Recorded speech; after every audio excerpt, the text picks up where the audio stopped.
you. There you go. Okay, so I've started the recording for this session, and as you guys know, we'll have a quiz today on MS Teams, and the quiz will be an MCQ based quiz with 10 questions, and you guys will have 10 minutes. Okay, 1 minute per question. So the questions are simple. If you have studied only a little the chapters that I had mentioned, if you have only skimmed through them, you should be able to do the quiz. So you'll have 10 minutes. I'll open it at around 5 minutes past 12, and you guys will have 10 minutes till 15 past 12 to submit the quiz. Okay, so after 15 past 12, I will not be accepting the submissions. So please submit it. Submission में problem है तो वो भी देख लीजिएगा. No, submit it as soon as well. The questions are really simple. It's yes and no, I mean, MCQs.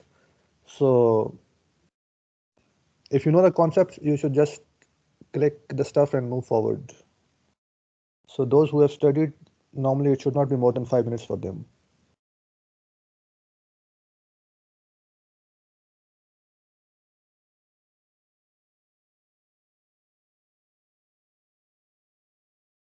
Sir मैं कह रहा हूँ कभी इंटरनेट की वजह से सबमिशन नहीं होती, कुछ प्रॉब्लम आ जाता है तो उसके लिए सर 3-4 मिनट एक्स्ट्रा अगर आप दे दें.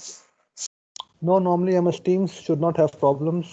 If you guys have internet problems at home, I asked you guys yesterday, was it the day before? Yesterday, to have some cell phone ready with you. Normally, even if you have problems in your cable network, cell phones usually are reliable for some limited amount of time. You can access internet. cell phone इस्तेमाल कर रहे हैं, इसमें मसला आता है. Normally, I don't think there should be a problem in cell phones. Sir मैं cell phone इस्तेमाल करता हूँ, मेरे आधी टाइम की आवाज नहीं आती मुझे. Yes, the audio video might be a problem because it is streaming. So sometimes due to disconnectivity, they miss some sir packets. Problem होता है नेट का. No, net. What do you mean by net? The speed of the net? The quality of the net, sir, is very low. Yeah, but in MCQs there will be only text data. So text data, once it has downloaded, it has nothing else to do. And once you submit, it will just send text. There's very limited amount of data that should be transferred between you and the server. So that is not, I don't think this is going to be a problem. So I'm going to release the quiz now. Let me.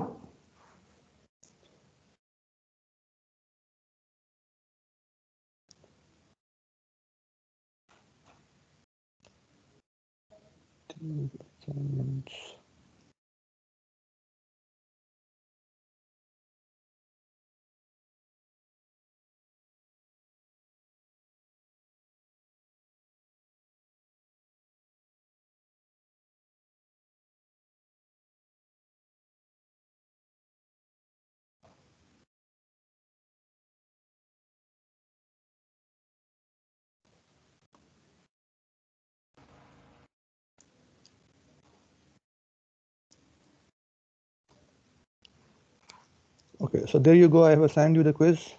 It's called Threads and Locks. You should be able to access it now.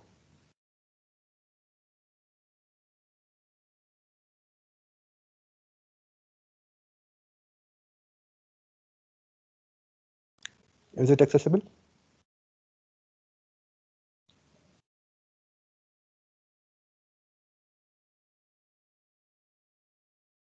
Sir अभी view पे click किया तो वो अभी तक display नहीं हुआ.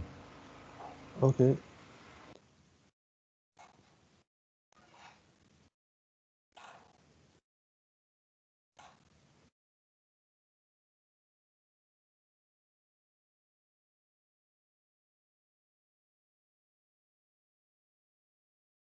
Okay, so it tells me that most of you have viewed the quiz. There are 3 to 4 people. Command पे क्लिक किया ना अभी, लेकिन डिस्प्ले नहीं हो रहा. मोबाइल से ट्राई करता हूँ सर. करें मोबाइल से try. There are 3 to 4 people missing. I don't know whether they are not here or.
Sorry.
Sir अगर हो गया तो लीव कर दें।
Last 2 minutes. Those who have not submitted should hurry up.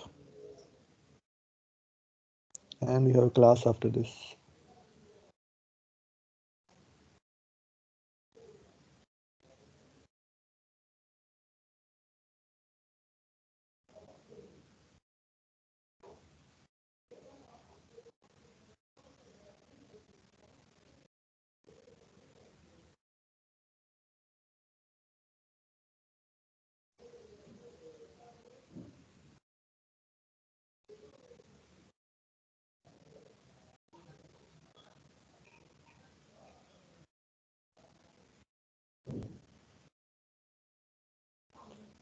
Last minute, please submit it.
Okay, I think the time is over now.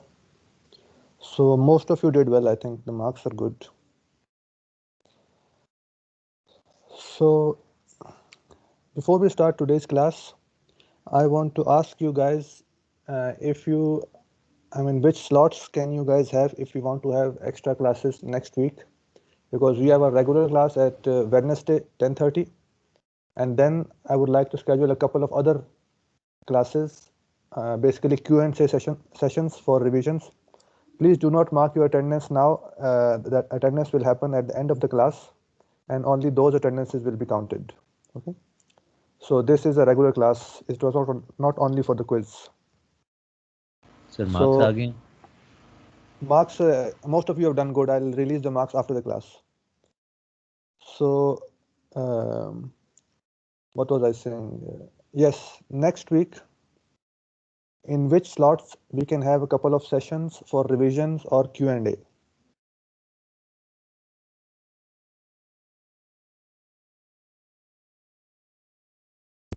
So we have a very jam-packed week overall.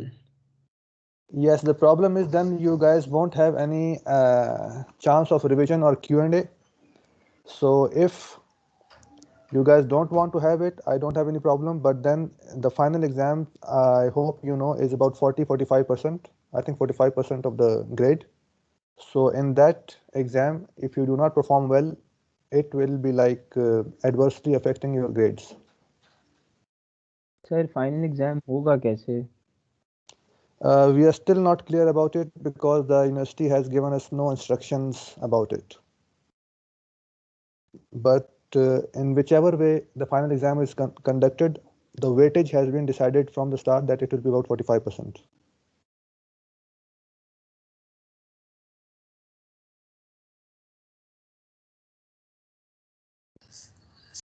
Sir, one session will be enough. There is no need of 2 sessions. We have very jam-packed schedule. I have no problem. I don't have even problem with 0 sessions. The problem is if some of you are lagging behind and they want to catch up, then it was for their benefit. But if you want one session, I am okay with it, no problems. If it is coming from your side, the suggestion, I'll agree to it. So what slot would you guys like for this one session, Q&A, revision, whatever you want to call it?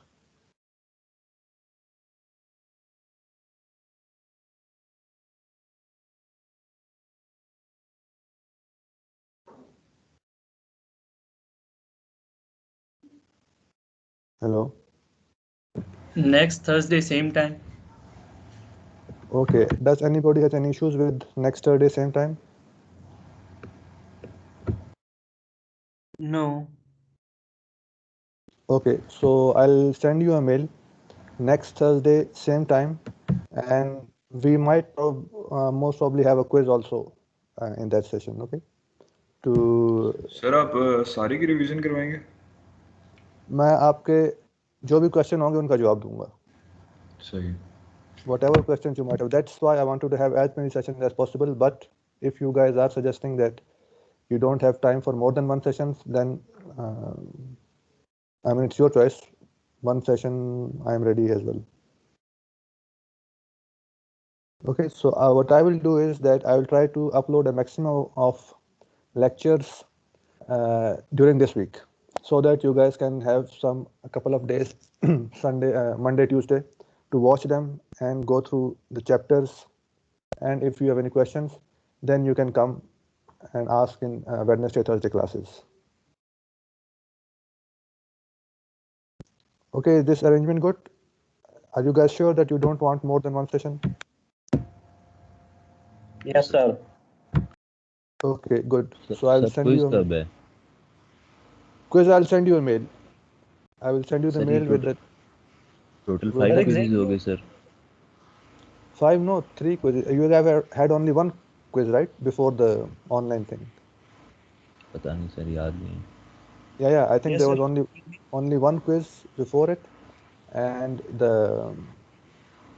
what should I say?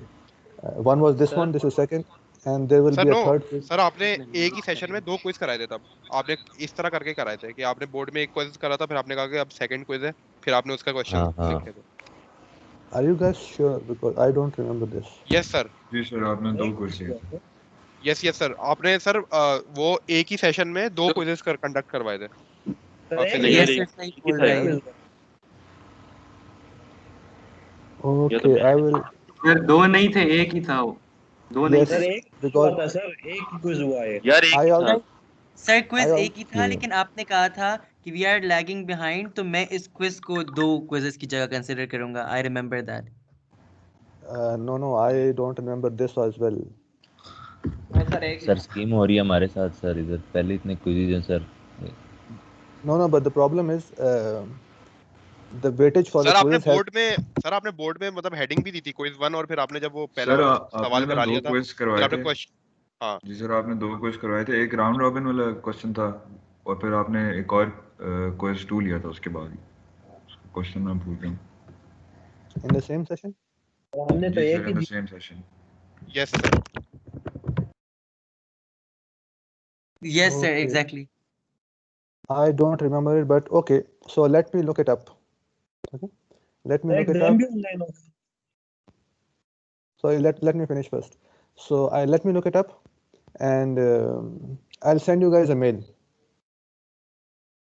Okay, about whether it was 1 quizzes or 2, and then what do we have to do next week. In any case, I think in next week 1 quiz would be good, because first of all it would let you guys revise, and secondly I think the weightage for the quizzes is about 15%.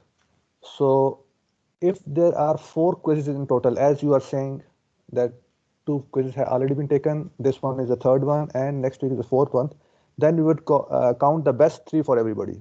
Is it good? But if the last quiz was only 1 quiz, then we would have 3 quizzes, 5% each. Sir पहले quiz का result अभी तक upload नहीं किया आपने। The TA told me that she has uploaded the result on CMS. Sir हमारे account में तो नहीं आया सर। सीएमएस पे तो नहीं है upload. Okay, I'll ask her again and I'll update you guys. Thank you sir. Okay, so let's have a quiz next week anyway. It will be, I mean, if there are extra quizzes, it will be benefit for you guys, because one of the worst quiz will be dropped for everybody. Is it good? जी सर। Sir किस chapter से होगा? I'll send you a mail. ठीक है। I'll send you a mail. Somebody said something, I cut them off if they want to say it again.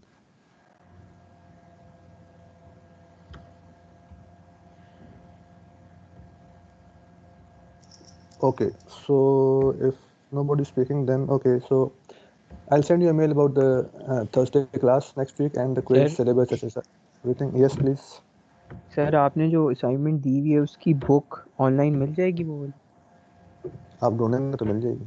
In a sense, it's not freely available, but I'm sure you guys are resourceful enough to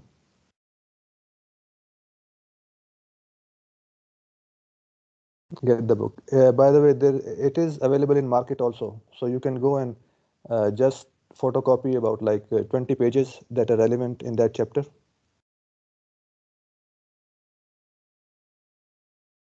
Isn't there an alternative open source version of it online? For this particular book that you need for this assignment, I don't think so, but you can find older versions online. So those older versions contain basically the same information.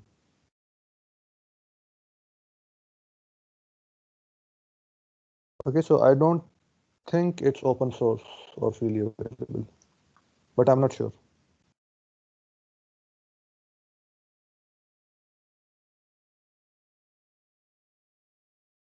Okay, any other question?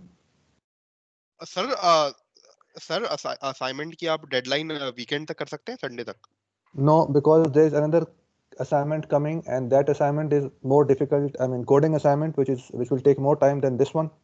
So this one is pretty simple. You go, you read those 6 to 10 pages and summarize them. That's all. Sir ये जो आप coding assignment देते हैं sir, हमें बिल्कुल सी language आती नहीं है, तो वो बहुत मुश्किल हो जाता है असाइनमेंट करना. Yeah, I'm not sure I'm going to accept this argument, because as we discussed last time, C is a subset of C++. So you should be knowing most of the construct, how they work in C. There is malloc and free that we have already discussed in class, and then there are some system calls functions that are needed for this. I mean, for the last assignment, we had discussed fork, exec, everything in the class in detail. And apart from that, there is only some couple of functions that you needed about string manipulation. So it was not that difficult. Sir वो हमने ना किसी lab में किया है practically, और उसमें फिर काफ़ी एरर्स आते हैं, मसले आते हैं, तो इसलिए थोड़ी मुश्किल हो जाती है. No, C language, what I'm saying is that it's much similar to C++. So if you have done C++, then you should not have much difficulty in understanding the code, C code, or writing C code. Sir we get it, it's similar, पर sir फिर भी मुश्किल होता है, क्योंकि sir इस समय sir हम जावा का भी एक कोर्स है जिसमें हम जावा हमने प्रैक्टिकल नहीं किया, उसका थ्योरी पढ़ रहे हैं, पर हमें जावा में कोडिंग करनी पड़ती है. इसी तरह एक असेंबली लैंग्वेज भी पढ़ रहे हैं, इसी तरह ये भी करना पड़ता है, तो वो फिर मतलब सिंटैक्स ही नहीं आता होता सर बेसिक, तो वो नहीं, बड़ा मुश्किल होता है करना. Okay, so what I will do is, for this second assignment, I will give you some skeleton code, which means the code for input, output, and all the things will be written, but there will be some code that you have to modify in the assignment to implement the synchronization between threads. Codes about creating thread or taking input, reading from a file, showing output on the screen, etc. Everything will be written. Okay. What you will have to do is you will have to do some synchronization between threads, like we are doing, like things that we are studying right now. Okay, locks, condition variables, etc. That part you will have to do.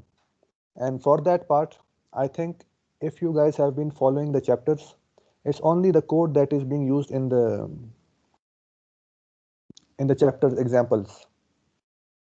Only that kind of code you will have to write. Acquire a lock, release a lock, wait on a condition variable, signal a condition variable, things like that. Okay, all the rest will be provided to all the framework will be provided to you.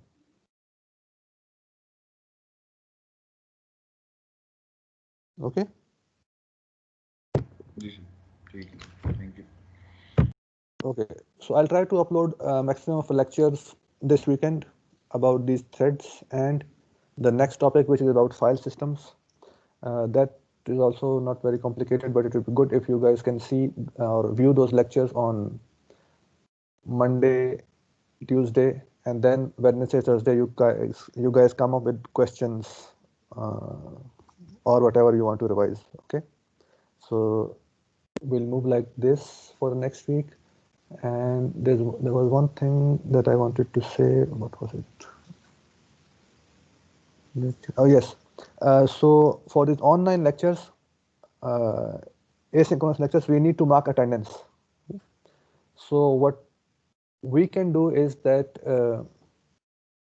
you guys can go on the what's it called, playlist, and at every lecture that you view, inside the comments, mark your registration number and the word viewed. Okay, registration number and viewed. So that would signify that you guys were present in that class, which was basically the asynchronous lecture, and you have viewed the lecture. Okay, so you guys have time till the let's call it, today is 31st, so 1 week, 7th. For 7th, until the 7th, the Thursday, you guys can go on YouTube, watch those lectures, and inside comments, mark your attendance. Excuse me, sir. Yes. So what about the people who have already watched the videos but haven't marked it? So we can mark all those videos all together in that case? Yes, you can mark, but in that case, you are taking responsibility that you really have seen those videos, and like you have no problem with the content, etc.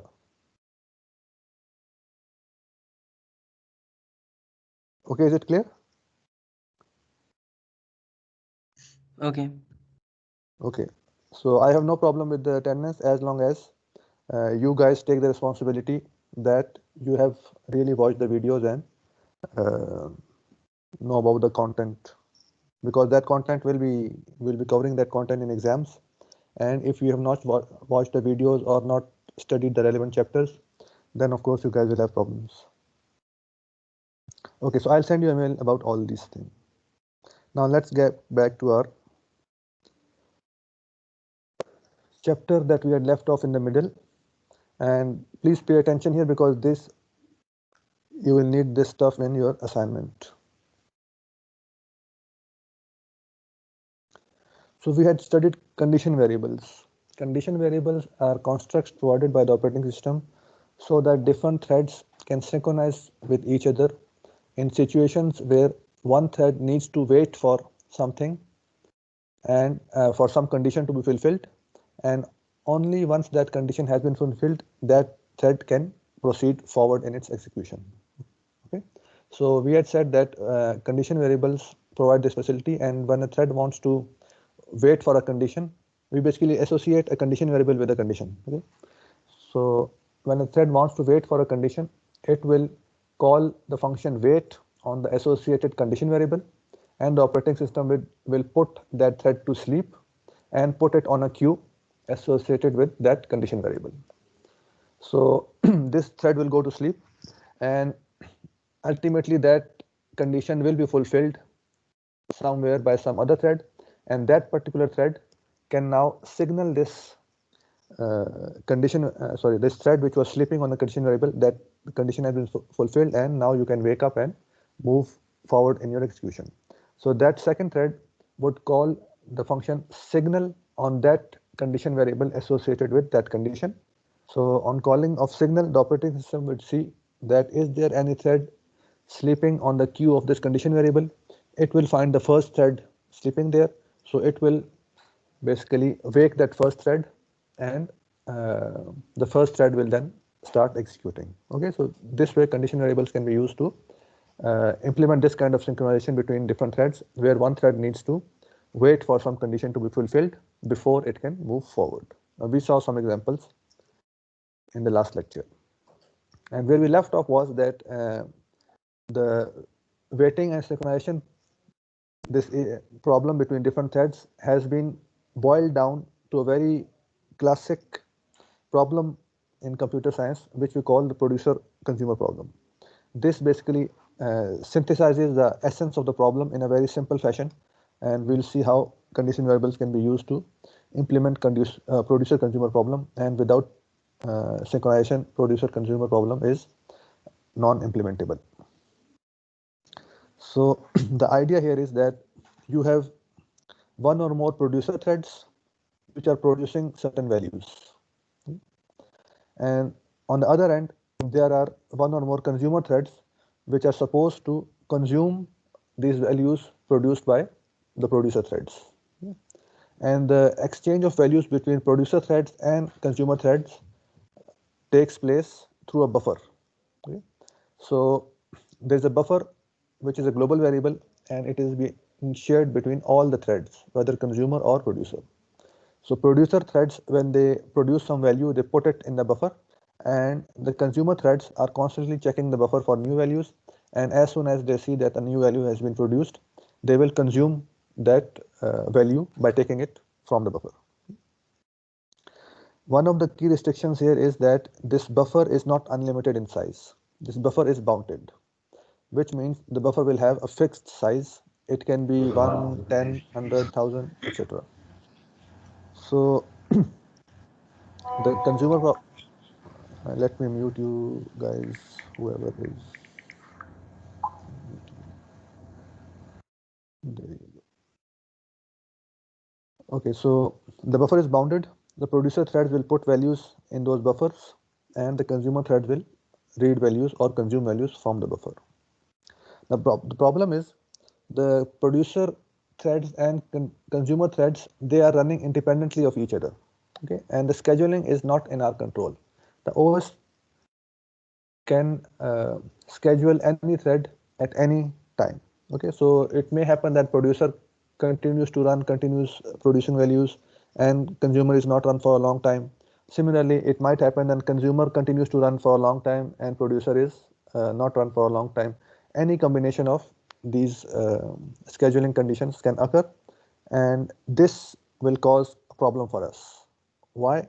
Because without synchronization, there will be problem, because producer thread will continue to produce values. If the buffer is bounded, ultimately there will arrive a certain time when the buffer is filled. Okay, so producer thread will continue to put values in the buffer one after the other. Ultimately it will reach the end of the buffer.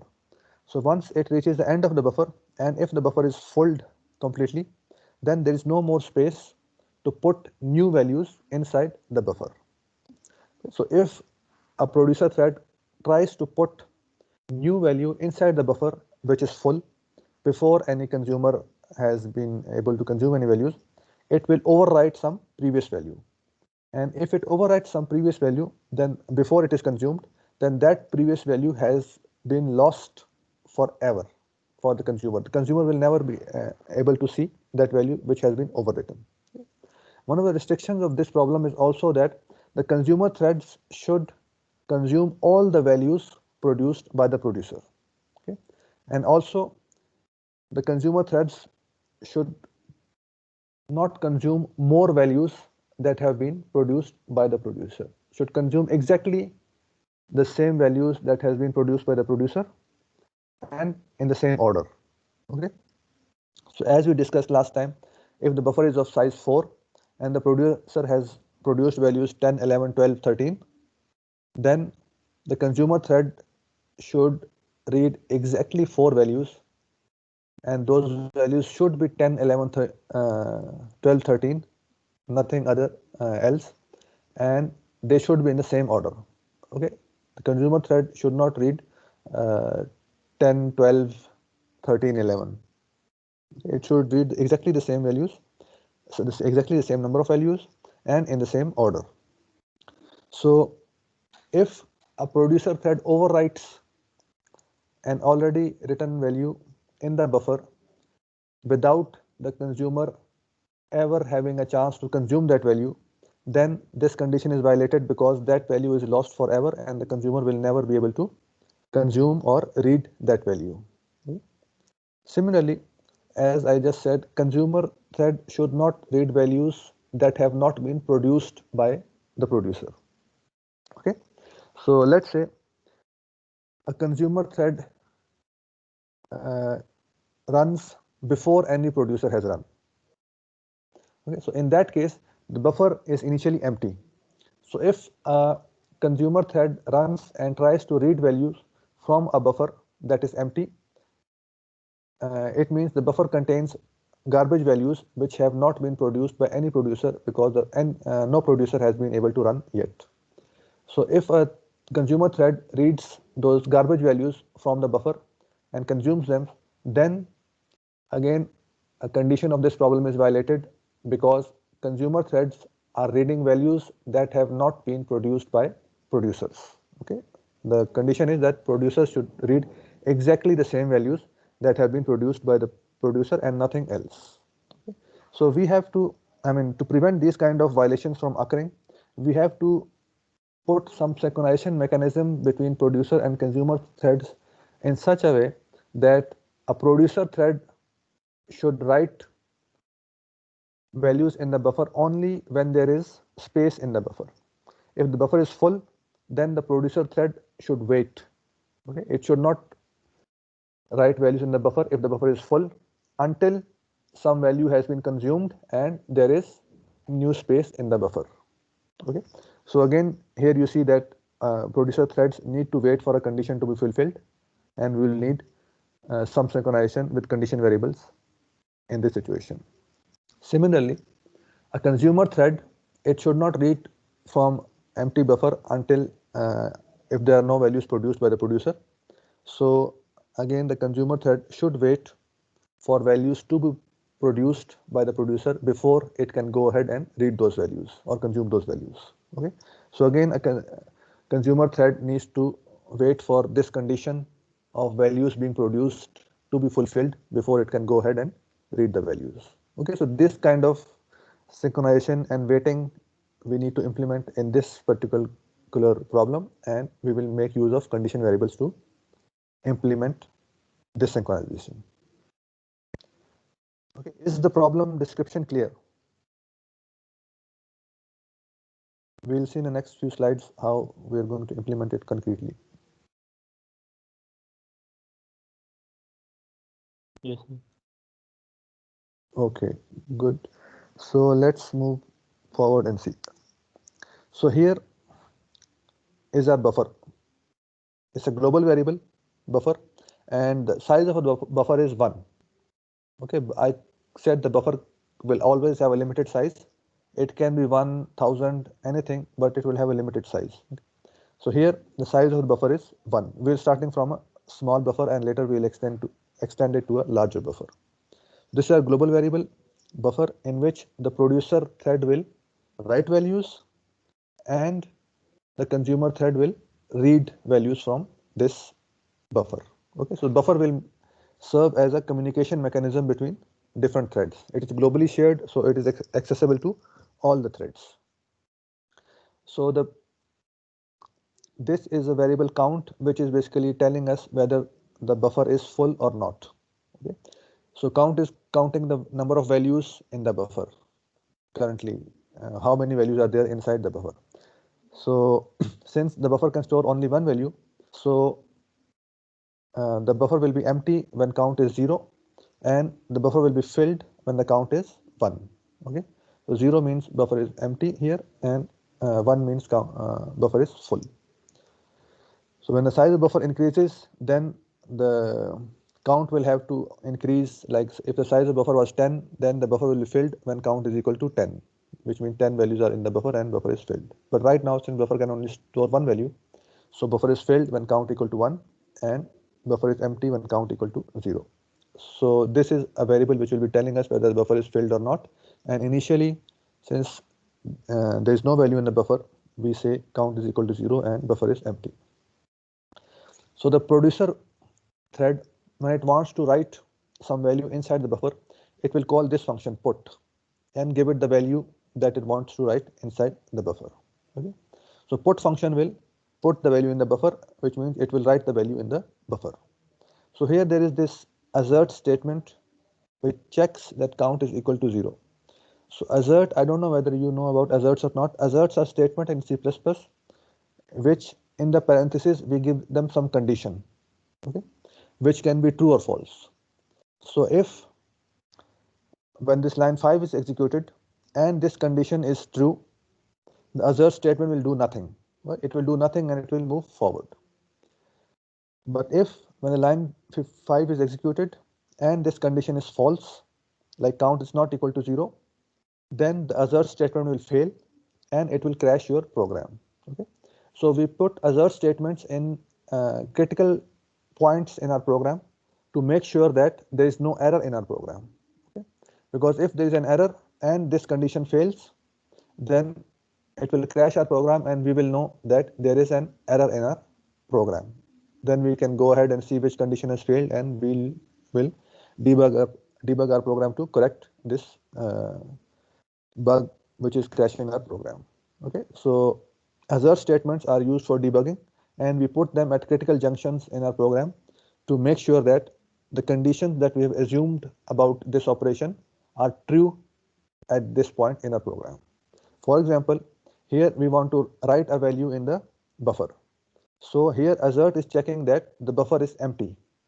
If count is equal to 0, only then we will want to write a value in the buffer. Okay, so because if the buffer was full and we wrote the value inside the buffer, then the buffer would have we would have overwritten a value before it was consumed by the consumer. Okay, so that's why in put, before writing a value, we have put an assertion that count should be equal to 0 at this point before we move forward. Okay, so this will make sure that we do not write into a filled buffer in a producer thread. So now count is equal to 0 means that the buffer is empty, and we can go ahead and write the value in the buffer and make count equal to 1, so that now the buffer is filled. Okay, so this is a put operation which will be called by the producer thread. And this is the get operation which will basically be called by the consumer thread, and what it does is it goes, reads the value of the buffer and returns it. Okay, so that the consumer thread can consume or use that value. And once it has read this value, it will make count equal to 0 to indicate to the producer that I have read the value and now the buffer is empty and there is space in the buffer, and you can go ahead and write the new value in the buffer. Okay, so it will make count equal to 0. And again, before reading the value, there is an assert here on line number 11 checking that there is indeed some value in the buffer. So it is checking is count equal to 1. If count was not equal to 1 and count was equal to 0, that would have meant that there was no value in the buffer, just like the buffer was empty initially. So reading from an empty buffer is an error in our case in this problem, and we do not want to read from an empty buffer because it will violate the conditions of the problem. So here we have put an assert to make sure that before we move forward, there is indeed a value in the buffer. If the buffer is empty and get was called, then this assertion will fail and our program will crash, and we will know that we have made some error in our coding. So these are two functions, put and get, which will be called by producer and consumer threads respectively in such a manner.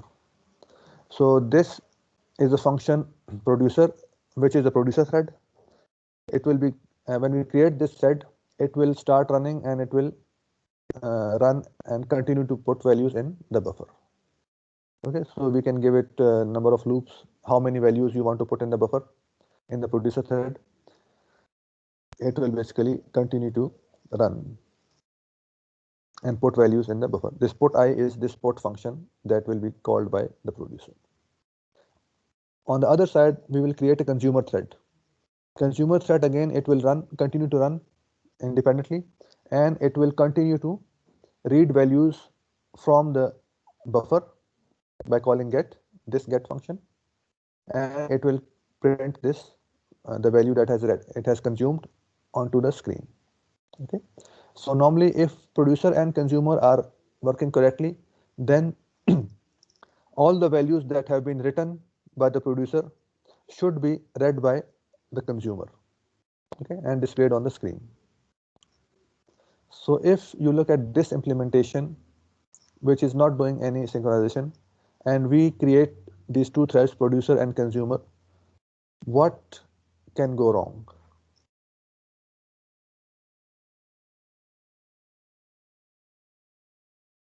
If consumer thread is executed first, it will crash the program. Very good. If consumer thread is executed first, it will go here and it will see that start count was 0, so it will this assert will fail and the program will crash. Okay, because consumer tried to read from empty buffer, which is a violation of our condition. Good. What other scenario can happen which can make things go wrong?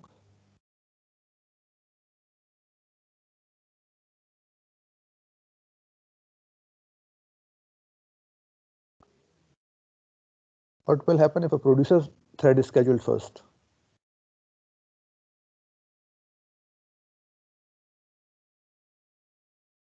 Look at this code. The producer thread is scheduled and continues to run.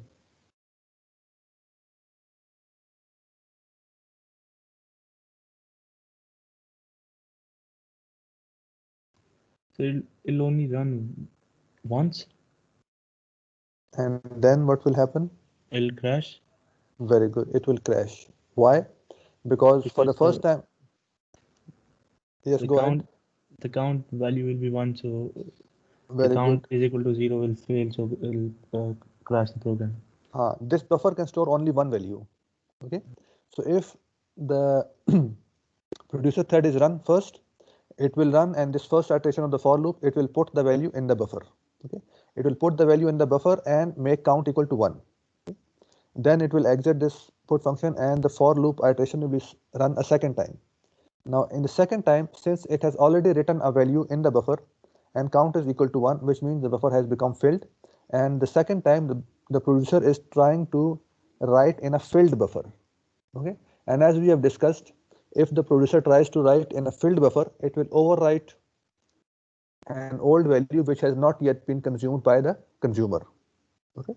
So it will try to write in the filled buffer, and this assertion will fail because we do not want the producer to write in a filled buffer, and it will again crash the program.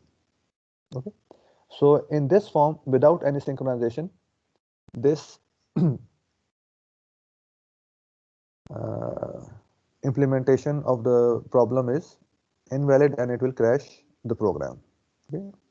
What we want is some kind of synchronization between the producer and consumer thread, that the producer should run first, and after the producer has written one value in the buffer, it should wait for the buffer to become empty before writing the next value. Okay. Similarly, the consumer should wait for the producer to produce some value, and once the producer has produced a value, then the consumer should go ahead and consume that value, make the buffer empty, and signal the producer that now you can go ahead and kind of waiting and synchronization needs to happen between the two threads, which we will produce by using condition variables. So here is an implementation of the problem using condition variables. Okay. So here is the producer. It is running the same loop, calling put inside the loop, put I, and it is using mutex and condition variable. These mutex and condition variables are global variables shared between all the threads. And before putting a value in a buffer, it first acquires a mutex, checks if the count is equal to 1 or not, whether the buffer is filled or not. If the buffer is filled, then the producer calls wait on this condition variable and goes to sleep. Okay. So it is not going to call put on a filled buffer. If the buffer is filled, it will call wait and go to sleep until the buffer is empty. Okay. On the other side, first complete this one. If the buffer is not empty, if the buffer is not filled or buffer is empty, it means there is space in the buffer and producer can write value in the buffer. It will call put I, write the value in the buffer, make the buffer filled, and signal the condition variable on which we assume that the consumer will be waiting to run or wake up from sleep if there is some consumer waiting on that condition variable. So it signals the condition variable and then it releases the mutex. Okay. So it has written the value in the buffer, made the buffer filled. So in the second iteration, again, if it is still running, it basically tries to acquire the mutex and it sees now that the buffer is filled. So it goes to sleep until the buffer is empty on this condition variable. Okay. On the other hand, you have the consumer thread, which again runs and continues to run, and before doing anything, it acquires the mutex, checks if the buffer is empty or not. If the buffer is empty, it goes to sleep by calling wait on this condition variable. Okay. So you see, if the consumer variable is consumer thread is scheduled first, the buffer will be empty. So it will immediately see that the buffer is empty and it will go to sleep and not call get on an empty buffer. Okay. So it will go to sleep and wait for the buffer to be filled. And the producer thread, when it writes a value in the buffer, it will basically signal the condition variable, and the consumer thread that was waiting on this condition variable will wake, and it will go ahead and write the value, consume the value from the buffer and signal the producer thread that now I have consumed the value and the buffer is empty. Get will make the buffer empty also. So it will signal the consumer producer thread that now I have consumed the value, the buffer is empty, you can go ahead and write the value. So if the producer thread was waiting in sleep for the buffer to become empty, this signal will wake the producer thread. It will wake and put the value in the empty buffer, make it filled, etc., and signal the consumer, etc. So the consumer thread, after signaling, it will release the lock and print the value that it has just read. So here we have implemented producer consumer problem with mutex and condition variables in such a way that producer and consumers, they basically signal each other after producing or consuming values so that the other thread can go ahead and proceed with the operation that it was waiting for. Okay, and if the threads are like running continuously and they produce or consume values, then if the buffer is filled or empty, if the buffer is filled, the producer will sleep, and if the buffer is empty, then the consumer will sleep. Okay. So is this implementation looking correct to you guys? Yes. So what will happen? Can you please run a couple of scenarios? One where the producer runs first, and one where consumer runs first, or something in between. So if consumer runs first, then it'll firstly acquire the lock, since most probably the lock will be available. Then it'll check this condition. If count is equal to 1, which means it is like the buffer is filled, it has been emptied yet. Sorry, you are talking about producer or consumer? Producer. Okay. So producer runs first. It will acquire the lock. It sees that count is not equal to 1 because in the beginning count is 0, empty. So what it will do? It'll put the value. Put the value in I. Then it'll like condition the signal, if which it wouldn't do since there is no consumer waiting, I guess. Yeah, it will, but it will signal in any case. It will signal in any case, but since there is no consumer, so operating system will do nothing, and so then it will release the lock. Release the lock, yes. And then it will run again. Yes, for another, and then it keeps on seeing unless. It'll then acquire the lock again, and then see if the count value has been changed or not. If it doesn't change, it'll keep doing this. No. When the first time it ran, count was 0, so it skipped the if condition and put the value in the buffer. Yeah. Okay, and you know that put internally puts the value in the buffer and makes count equal to 1. Yes. To mark that the buffer is now full. Yeah. So the next time it'll wait. So it will see that the buffer is full, so it is not going to override the original value, and it will go to sleep. Sleep, yes. It will go to sleep. It will go to sleep and it will be descheduled, and then consumer will be run. Yes. So what will happen when a consumer is run? The consumer will run, and then it'll first acquire the lock, and then check the count. Count will be 1. So okay, because the producer just then wrote the it'll value. get the buffer value in temp, It will and then get here. It'll signal this condition signal. It'll wake the process, I think, if there Which is process? a waiting.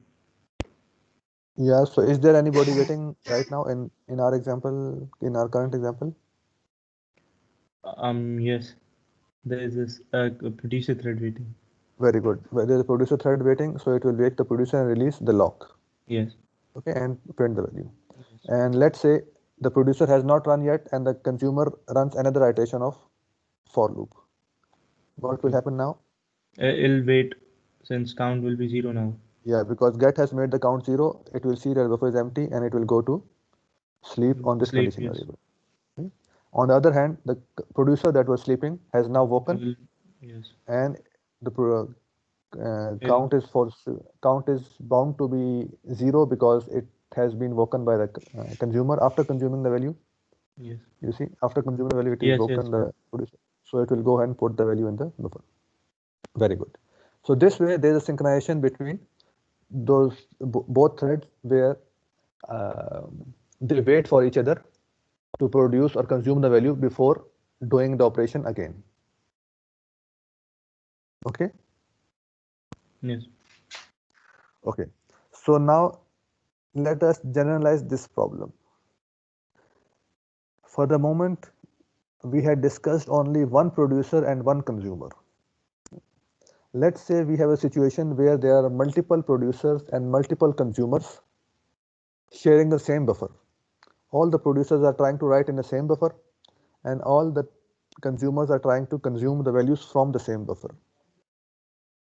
Can anything go wrong? For one producer, one consumer, we just ran a demo, it ran very well. But what about multiple producers and multiple consumers? A consumer can read wrong value. They can read some other producer's value. No, all the consumers can, sorry, all the producers are going to produce some values collectively. Okay? Okay. And all the consumers are trying to read those values. So the values read by all the consumers should be equal to the values read by all the, should be equal to the values produced by all the producers combined. It doesn't matter which consumer read which value, but the final set of values read by all the consumers should be equal to the set of values produced by all the producers together. Okay, so when you say consumer can read the wrong value, what do you mean by that?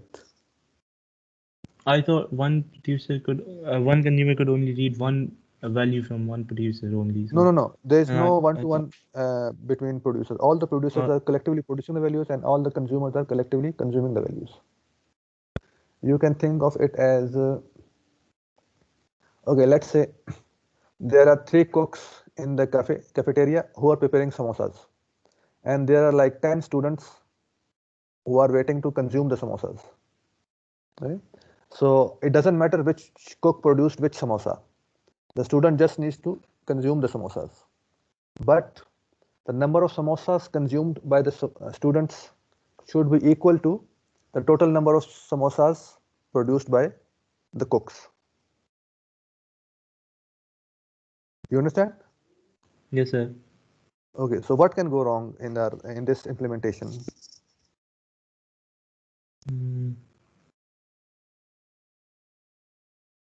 Okay, we'll run this scenario in the next slide, and just remember that this P1, P2, P3, these are lines of code.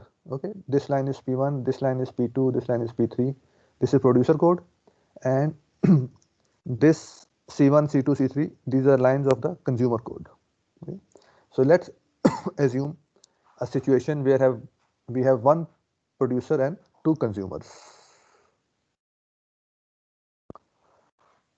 So these are three threads in total. This is the consumer 1 thread, TC1. This is the consumer 2 thread. Okay. So these 2 consumer threads, they are running the same code. This same code is being run independently in 2 consumer threads. Okay. And this is the code for the producer thread. So this is TP, which is the producer thread. Okay. Since scheduling is not in our control, we do not know which thread will be scheduled in which order. So any random order can occur. Let's choose this order that is shown in the book. Okay. And this is the value of count, which is showing us whether the buffer is filled or not. And this count value is a global variable which is being shared between all these 3 threads. So assuming threads are run in this order, consumer 1 starts running. Okay, in start count value is 0, so buffer is empty. So it goes to line C1, it checks the value of the counter, it acquires the mutex, checks the value of the counter is empty, buffer is empty, counter is 0, and it goes inside the if and goes to sleep. Okay, so thread C1 has gone to sleep. Next thread to run is producer. Producer acquires the mutex, it checks the value of count is 0, so buffer is empty, it doesn't go to sleep, it skips the if statement and calls put. It puts the value in the buffer, and put also makes count equal to 1 to show that buffer is full. And now it calls signal on condition variable. It calls signal on condition variable, and the operating system will go and see, is there any thread sleeping in the queue of that condition variable? Yes, because this thread was sleeping on the condition variable. So it will wake this thread. So see, thread now which was in sleep state has been woken and is now in ready state. Okay. So basically this producer has told the consumer C1 thread that you don't need to sleep now. I have produced the value and you can go ahead and consume that value. Okay. So now thread C1 is ready, and it will continue its execution from where it slept and try to consume the value later. We'll see later what happens. So it has basically woken the consumer thread, and then it will basically go release the mutex, go back to the for loop, start of the for loop, acquire the mutex again, check if the buffer is full or not. Buffer is full because it's the same thread which wrote the value in the buffer. So if condition is true, buffer is full, producer should not produce any value, producer goes to sleep. Okay, producer goes to sleep, and now the scheduler will choose one of these two threads to run. It chooses C2. C2 basically was already in the running state because it has not run yet, so it was in the ready state, sorry. Okay, it was in the ready state, it starts running, it starts the for loop, right? It acquires the mutex, it checks the value of the counter, value for counter is 1. Okay, so there is value in the buffer. So if condition is not true, it skips the sleep and post get consumes the value. It consumes the value, counter becomes 0. Counter 0, it will signal the producer. Now that buffer is empty, it will wake the producer to produce more values. Producer which was sleeping, it will become ready again, and it will basically go in the release the mutex. TC2 will release the mutex, and let's say there's a context switch at this point. And one which was the first thread to run and to go to sleep, and which was woken by the producer after producing the value, is now scheduled to run. This thread will continue its execution from where it left off. It left at sleep. Okay, so it will continue its execution after the sleep. So let's see what is after the sleep. So here it is consumer, it had slept here. Okay? The condition initially before was empty, so it has slept. Now that it has woken, continue its execution after this wait, after the sleep, and it will call get. It will call get, but the problem is when it calls get, the buffer is empty. Okay, and the program will crash because the consumer C1 has tried to read from an empty buffer. Is it clear, the sequence of steps? Yes, What sir. happened? So why do you think there was this problem? There wasn't synchronization between consumer threads. Yes. Because one consumer set the value, so due to that, the one thread setting the value, the other thread couldn't access the value. Yes, because there were two consumer threads, and this thread was waiting sleeping for the value to be produced. So when the producer produced the value, it woke this thread. Okay, so far so good. The problem is this thread has been woken after producing a value, but before it can run, that value has been stolen by the second consumer thread. Okay, so this thread, when it starts running, it assumes wrongly that the value, since I have been woken by the producer, the value must be in the buffer. This assumption was valid when there was one consumer and one thread, one producer and one consumer. Okay? Because this thread was woken by the producer, and since there was no other consumer, so it was valid to assume that since I have been woken by the producer, then the value must be inside the buffer. The problem is with multiple consumers, this condition no longer holds. This assumption cannot be true, because even though this thread has been woken by the producer after producing the value, but before it can run, that value has already been consumed by this second consumer. Okay? So since its assumption is not true, it is assuming the wrong, I would say, its assumption is based on the old information that when I went into the sleep, there was no value, and since I have woken, there must be value in the buffer. Okay. So how can we improve this program? How can we solve this problem of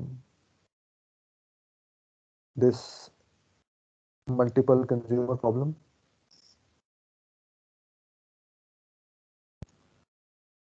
We can use another global variable which would between the consumer threads only, so it can check.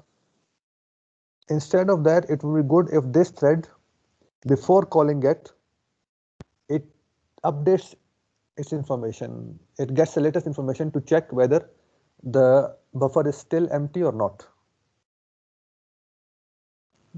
Okay. Okay, so you see here, the problem is here, there's an if statement. If counter was 0, it goes to sleep. Buffer was empty, goes to sleep. When it wakes from sleep, it should check again whether the counter is still 0 or whether the counter has become 1. Because here it is not checking. After sleep, it goes directly to call get after waking from sleep. So after waking from sleep, it should check again whether the counter buffer is still empty or has it been fulfilled. So what change can we make in the code so that after waking from sleep, it can check again for the state of the buffer?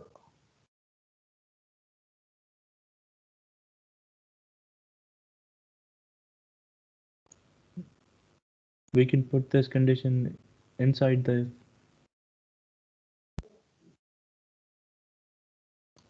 Inside what?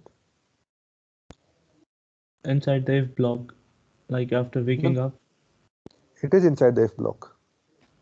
This is the if condition, and this wait is inside the if block.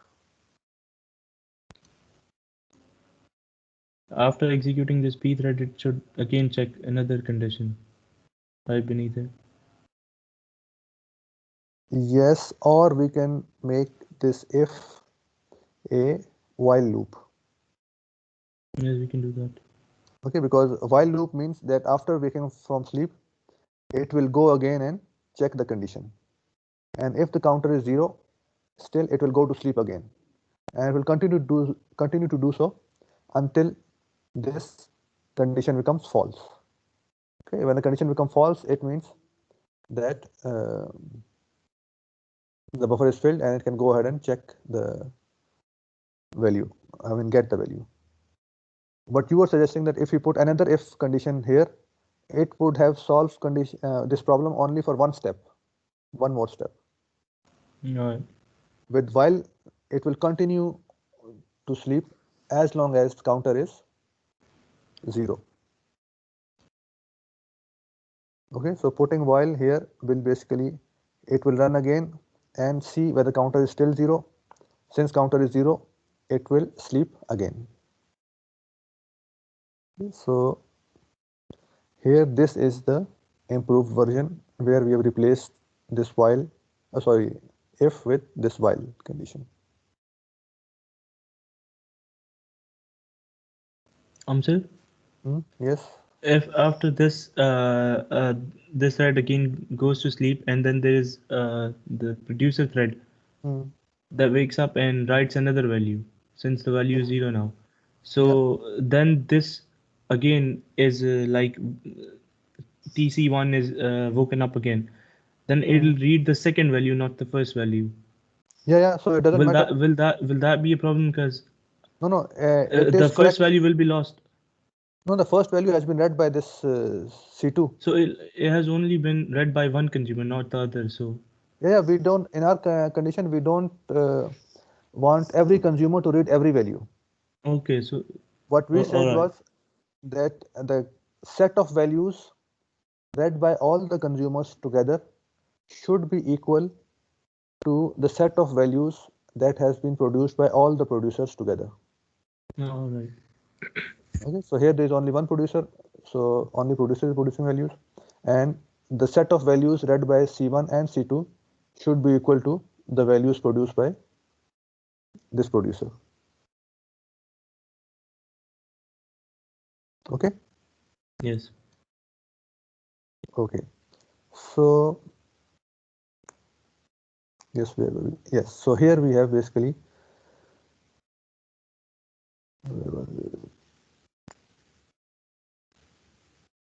I have lost. Yes, we were here. So here we replace the if with while. Still, things can go wrong here. We have improved slightly, but this synchronization is usually a tricky thing, and it's difficult to imagine all the scenarios.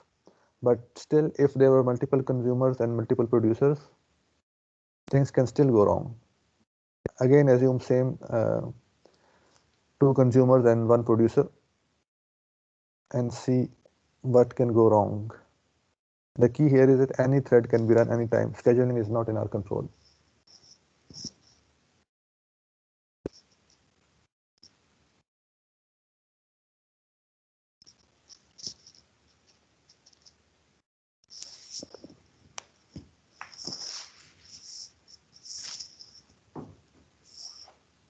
Let us imagine this scenario.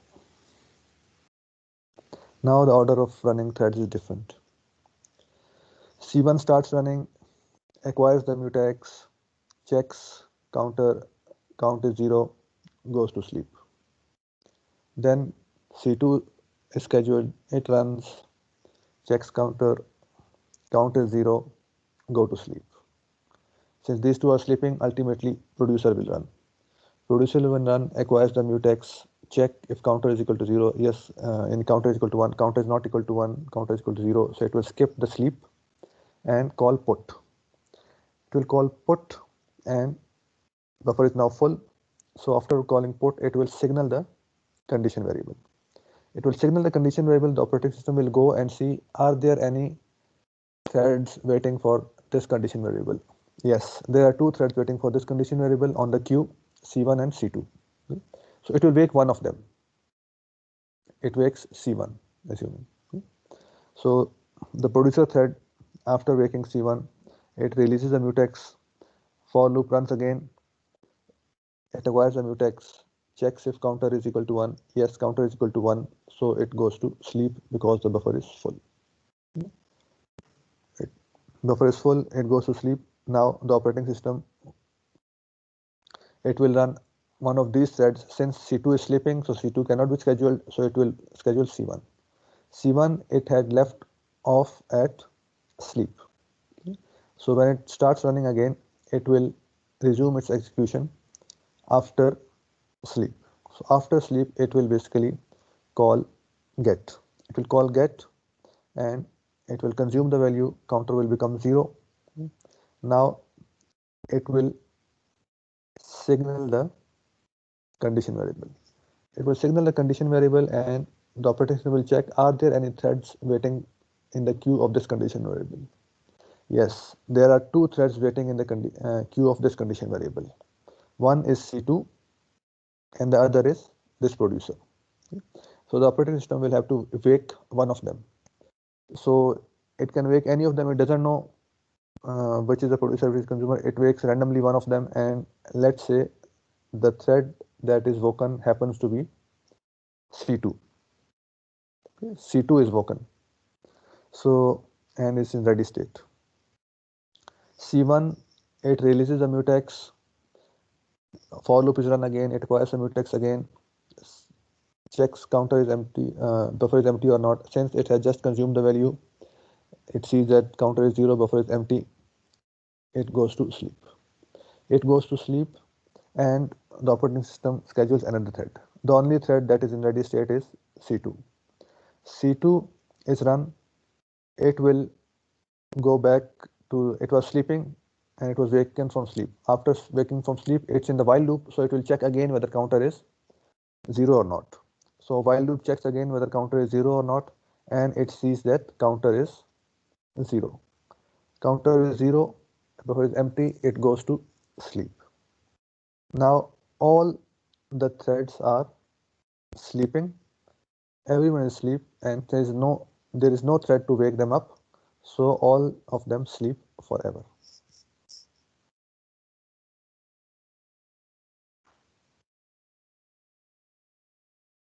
Is it clear? Yes, sir.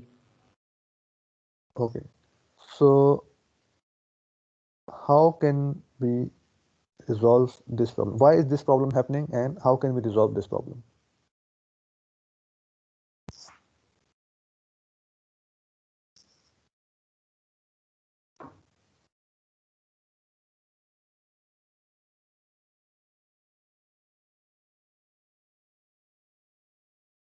This problem is happening because here, when the time comes to wake one of the two threads which are sleeping on the condition variable, C2 and producer, when this thread signals, when this C1 calls signal on the condition variable, which thread it is trying to wake? What is its intention? Is it trying to wake the consumer or the producer? Producer. Producer, very good. Okay. But the problem is the operating system wakes only one of the threads, and operating system does not know whether the thread that it is waking is producer or consumer. For operating system, all are threads. It doesn't know the role that has been assigned to each thread. So it wakes the consumer instead of the producer. So that's our problem. So how can we solve this problem?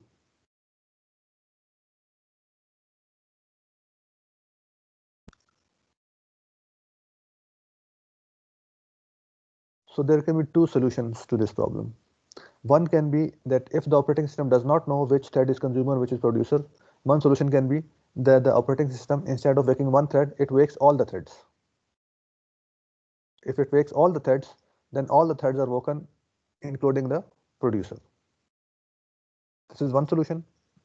And the other solution is that instead of making producers and consumers wait on the same condition variable, we make separate condition variables, or we use separate condition variables for producers to wait and separate condition variable for consumers to wait. Okay. In that case, the consumer will signal the producer condition variable, and the producer will signal the consumer condition variable. Okay, so in that case, it will be clear which thread they are trying to wake. Is it clear, the idea, both solutions? Yes, sir. Yes, sir. काफी है, बस करें sir. तो सब्र करें, 2 minute रह गए. So we use two condition variables, one for producers and one for consumers. One condition variable is to indicate that the buffer is empty, and the other is that the buffer is filled. Okay. So the producer will wait on this empty thread because it is waiting for the buffer to be empty. The condition is for the buffer to be empty.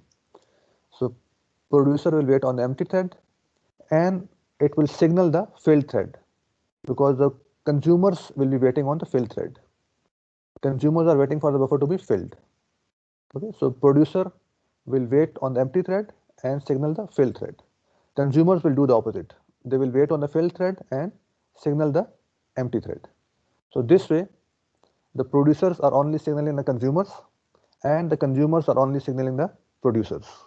So the confusion that we had has been avoided. In the last slide, the operating system was confused. It did not know whether which thread to wake. So here we are clearly telling him to wake the producer thread. The consumer is telling it to wake the producer thread and the producer is telling it to wake the consumer thread. Okay, so this is one solution to this problem. Sir ji बस करते हैं sir. 2 minute 2 slide रह गई हैं. So once again, another improvement or generalization can be that so far our buffer had only space for one value. Now we can have our buffer to store enlarge to store many values. Buffer is still bounded, but it can store more than one value. So if there is more buffer is used to store more than one values, then producers and consumers basically access this same buffer, this array, and they access it in a round robin fashion. Okay? So it will continue. There's a fill pointer which is indicating the next free space in the buffer. So the producer will basically produce that value in the free space in the buffer and increment the fill pointer. And the fill pointer will be rolled back when it exceeds the size of the buffer. Okay? Similarly, for consumer, there is the use pointer, which is telling you the position of the next value that has been already produced. Okay? So it will consume that value and increase the fill pointer to go to the next value that it can consume. Again, this fill use pointer also will be rolled back after it crosses the boundary of the buffer. If you guys have implemented stacks and queues using arrays, then you know about this technique that we use the buffer in a round robin fashion, and once we have reached the end of the buffer, we go to the start of the buffer. So using this technique, we can enlarge the size of the buffer. So now we have a generalized producer consumer problem solved for multiple producers as well as multiple consumers, and the buffer which can have a larger size than one. So this is a generalized implementation of producer consumer problems. And this last slide, which is called covering condition, it's the second solution that we discussed.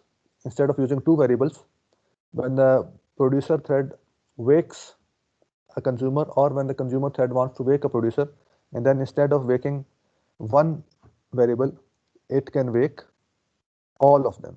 Okay, so instead of condition signal, we have another function which is called broadcast. Okay, so broadcast is basically when you don't know which thread to wake, so a solution can be to wake all of them. So instead of calling pthread underscore condition underscore signal, there's another function which is called pthread underscore condition underscore broadcast, which will wake all the threads which are waiting on the queue of this condition variable. Okay, so this brings our chapter to its end, and if you guys have any questions, you can ask around this, or the assignment will be around this producer consumer problem. So please study this in detail. And if you guys have any questions, you can ask, or if you have no questions, then you can mark your attendance in the chat.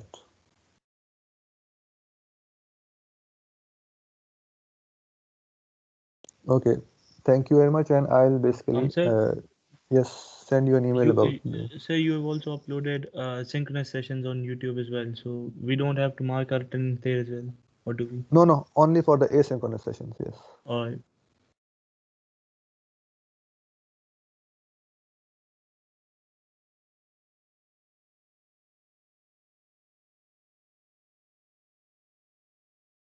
Okay, so if there are no more questions, then I'll basically stop the video and disconnect.